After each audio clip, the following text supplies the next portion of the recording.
Hi hello ಎಲ್ಲರಿಗೂ ನಮಸ್ಕಾರ ವೀಕ್ಷಕರೇ, ದೀಪಾ ಸವಿರುಚಿ ಚಾನಲ್ಗೆ ಸ್ವಾಗತ. ಸ್ನೇಹಿತರೆ, ಮಾವಿನಕಾಯಿ ಸೀಸನ್ ಆಲ್ರೆಡಿ ಶುರುವಾಗಿದೆ.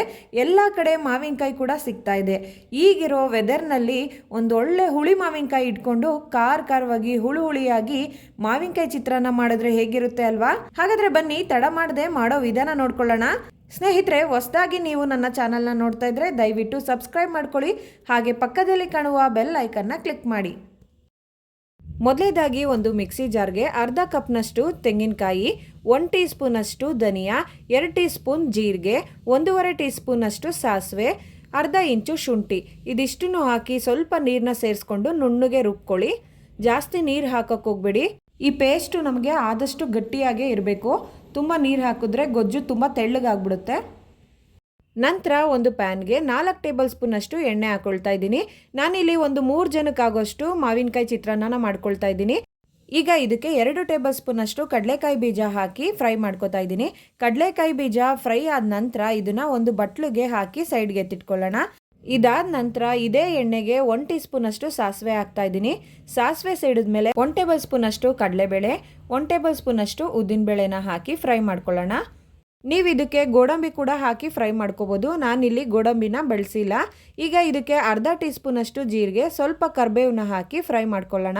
ನಂತರ ಇದಕ್ಕೆ ಒಂದು 4 ಒಣಮೆಣಸಿಕಾಯಿನ ಈ ರೀತಿ ಮುರಿದು ಸೇರಿಸ್ಕೊಳ್ತಾ ಇದ್ದೀನಿ. ಹಾಗೆ ಒಂದು 4 ಹಸಿಮೆಣಸಿಕಾಯಿನ ಹಾಕಿ ಫ್ರೈ ಮಾಡ್ಕೊಳ್ತಾ ಇದ್ದೀನಿ. ನಿಮಗೆ ಇನ್ನೂ ಖಾರ ಬೇಕು ಅಂತಂದರೆ ಇನ್ನೊಂದೆರಡು ಹಸಿಮೆಣಸಿಕಾಯಿನ ಹಾಕೋಬೋದು. ಈಗ ಒಂದು ಹುಳಿ ಮಾವಿನಕಾಯಿನ ಈ ರೀತಿ ತುರ್ದು ಹಾಕೊಳ್ತಾ ಇದ್ದೀನಿ. ನೀವಿಲ್ಲಿ ನೋಡ್ತಾ ಇರ್ಬೋದು, ಮಾವಿನಕಾಯಿ ಸ್ವಲ್ಪ ಹಣ್ಣಾಗಿರೋ ಥರ ಕಾಣಿಸ್ತಿದೆ. ಆದರೆ ಈ ಮಾವಿನಕಾಯಿ ಈ ಕಡೆ ಕಾಯಿನೂ ಅಲ್ಲ, ಆ ಕಡೆ ಹಣ್ಣು ಅಲ್ಲ, ಈ ದೋರ್ಗಾಯಿ ಅಂತಾರಲ್ಲ ಆ ರೀತಿ ಇದೆ. ನಮ್ಮ ಮನೇಲಿ ಈ ಮಾವಿನಕಾಯೇ ಇತ್ತು, ಅದಕ್ಕಾಗಿ ಇದರಲ್ಲೇ ಮಾಡಿ ತೋರಿಸ್ತಾ ಇದ್ದೀನಿ. ನೀವು ಮಾವಿನಕಾಯಿ ತಗೊಳ್ಳೋದಾದರೆ ಪೂರ್ತಿಯಾಗಿ ಕಾಯಿ ಇರೋ ಅಂಥ ಮಾವಿನಕಾಯಿನ ತಗೊಳ್ಳಿ. ನೋಡಿ, ಇದಕ್ಕೆ ಸ್ವಲ್ಪ ಅರಿಶಿನ ಹಾಕ್ಕೊಂಡು ಮಿಕ್ಸ್ ಮಾಡ್ಕೊತಾ ಇದ್ದೀನಿ. ಮಿಕ್ಸ್ ಮಾಡ್ಕೊಂಡ ನಂತರ ಇದಕ್ಕೆ ರುಬ್ಬಿಟ್ಕೊಂಡಿರೋ ಮಿಶ್ರಣನ ಸೇರಿಸ್ಕೊಂಡು ಫ್ರೈ ಮಾಡ್ಕೊಳ್ಳೋಣ. ಇದರಲ್ಲಿರೋ ಹಸಿ ವಾಸನೆ ಎಲ್ಲ ಹೋಗೋವರೆಗೂ ಫ್ರೈ ಮಾಡ್ಕೋಬೇಕು.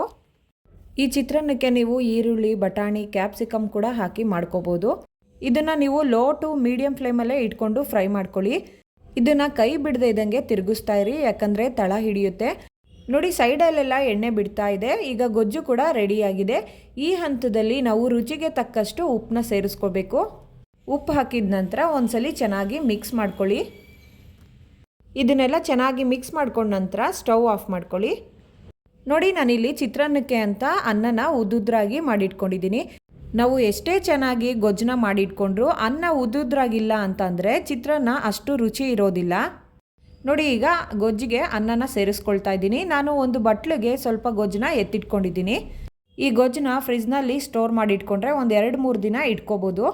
ನೋಡಿ, ಈಗ ಇದನ್ನು ಚೆನ್ನಾಗಿ ಮಿಕ್ಸ್ ಮಾಡ್ಕೋಬೇಕು. ನೋಡಿ, ಈಗ ಇದನ್ನು ಮಿಕ್ಸ್ ಮಾಡ್ಕೊಂಡಾಗಿದೆ.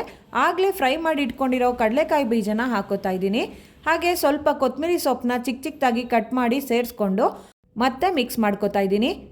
ಈಗಿರೋ ವೆದರ್ಗೆ ಹುಳಿಯಾಗಿ ಖಾರವಾಗಿ ಈ ಚಿತ್ರಾನ್ನ ಮಾಡ್ಕೊಂಡು ನೋಡಿ, ತುಂಬ ರುಚಿಯಾಗಿರುತ್ತೆ. ನೀವು ಒಂದ್ಸಲ ಮನೇಲಿ ಟ್ರೈ ಮಾಡಿ ಹೇಗಿತ್ತು ಅಂತ ಕಮೆಂಟ್ ಮಾಡಿ ತಿಳಿಸಿ.